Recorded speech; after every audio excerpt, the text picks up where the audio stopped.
Hi guys, this is Amy Sylvester. I'm so glad you're here. Today we're talking about adoption, and specifically we're going to be talking about all the different pathways to adoption, the kinds of adoption, be it international, domestic, and infant, fostering.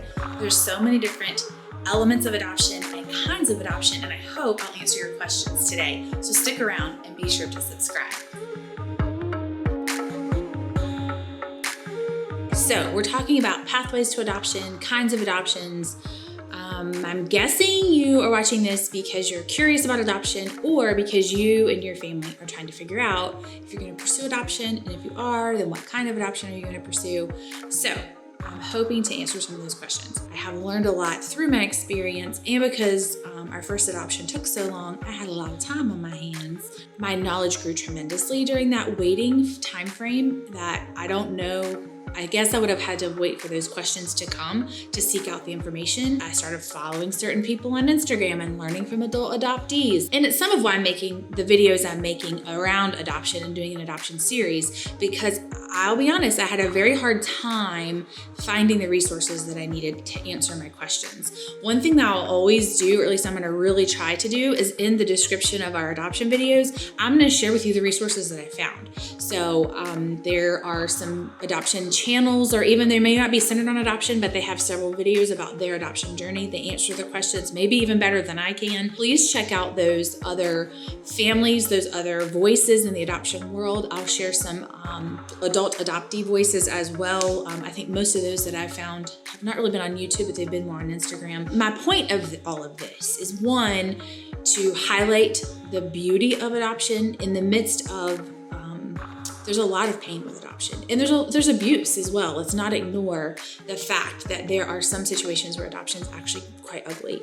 It's not a good situation. It's actually quite painful for a lot of people, and especially in generations past. And so we got to do better. And I want to fill in the gaps where I did not have them for families who desire to adopt, and I want to have listening ears on for those who can teach me and be a better adoptive mom to my children.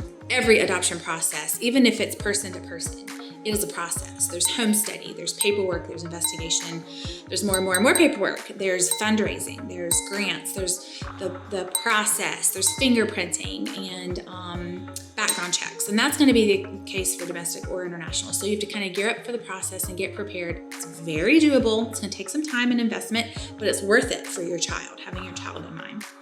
So there's international adoption. And honestly, with my degrees and schooling and everything, I studied French, I studied international relations and all of that stuff. I really thought that that would be a calling in my life, that we would adopt internationally. And I have friends who have done that, and it's beautiful.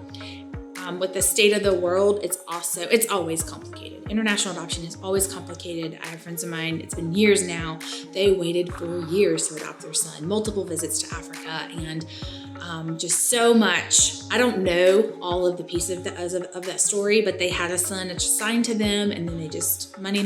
It was a horrible situation, but you know what? They have their boy, and he's been with them for years, and it's beautiful, and they overcame those challenges. So don't let some of the challenges with the international adoption, don't let that keep you from pursuing that. If you feel that tug for a certain country, you gotta do your due diligence and your research. Find an agency that goes with the country that you're interested in adopting from, and be very open-minded and be prepared for the process. Be mindful of what that government is like and what their rules are around adoption and how they can change quickly. Be open. Like, maybe you went in thinking this is the country we're gonna adopt from, but is there somewhere else? If that country is closed to adoption at the moment, or that agency doesn't work with that country, the point is the child, right? The point is the child. Every child deserves a family. So a domestic is the other option, obviously, if you're not gonna go international, and that's what our family did. And obviously domestic adoption, I'm talking USA, or maybe it's just your country too. You adopt within your boundaries, where your home is, where your citizenship is, that's where you're adopting from. International adoption, the difference there is that you have two governments saying what's going on. So the domestic adoption, you're gonna end up, if let's say you live in one state and you're adopting from another state, they will talk to each other. If you're doing countries, it's gonna be like that. Even if you're literally adopting someone in your family from a family member or friends, you are going to have to do home study. The government is going to be involved to seal those birth certificates and everything with the right names. So that process is going to happen domestic, international, or whatever. What our family did is we did domestic, and we ended up working with an agency. And again, some of that is just out of my own, I didn't know all of these processes. I was learning as we made decisions. If it's helpful to you, I can do another video about how to choose an agency for your family. Be happy to do that. Let me know below if you'd like to see that. I will always link any videos that are related to this one as well in the description box and in the cards or whatever, so that if there are other questions you have about adoption that is not specific to this video, just know I'm going to constantly be sharing those videos and content with you. But if I've not made one about choosing an agency and that would be helpful, will you let me know? Or if there's another adoption related topic that would be helpful, let me know. So our family chose infant adoption because we had lost a child. If you don't know that story, I'll link that here as well. It's called Hudson's story. Because of that intense, painful loss, I didn't want to miss a single minute of our child's life. So for me and my husband, we talked it through, and we really felt like, let's at least start with infant adoption, letting the agency know that if the right scenario came up, we would be open to older children as well, or a sibling group or whatever. So our boundaries were pretty wide, but we went in with our heart's desire of wanting to not miss a single second of our child's life because of that intense loss of outliving our son and losing him to a strong battle of heart disease. So in that, we chose to pursue infant adoption.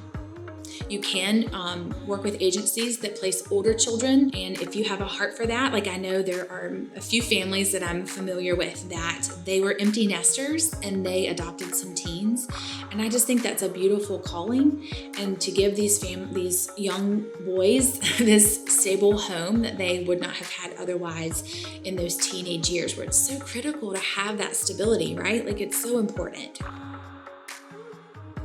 We have family who have been heavily involved in foster care, which means we've been in that because we care and we love the children. The goal of foster care is reunification. It's getting parents to a healthy place, birth mom, birth dad, to a healthy place to receive their kids back in their home. The goal is to not separate those children. The goal is not for adoption.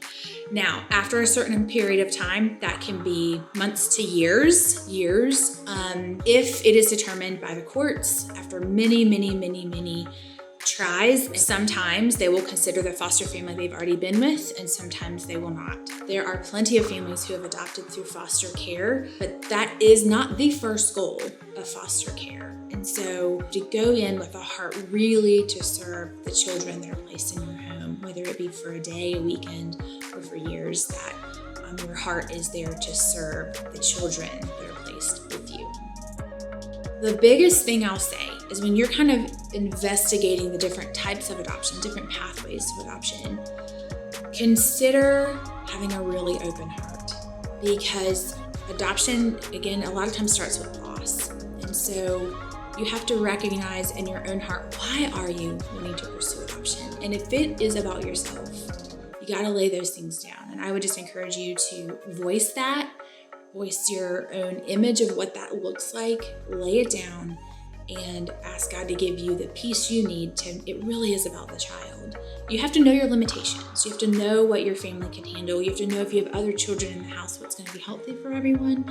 And at the same time, know your limitations, and at the same time, open up your expectations and open up what you think you want, because I'll share this story at some point too. We had a surprise adoption, which has blessed, it makes me want to cry, has blessed our family amazingly.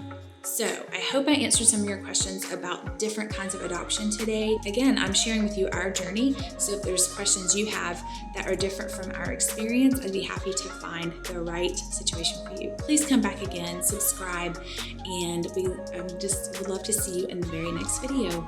See you there.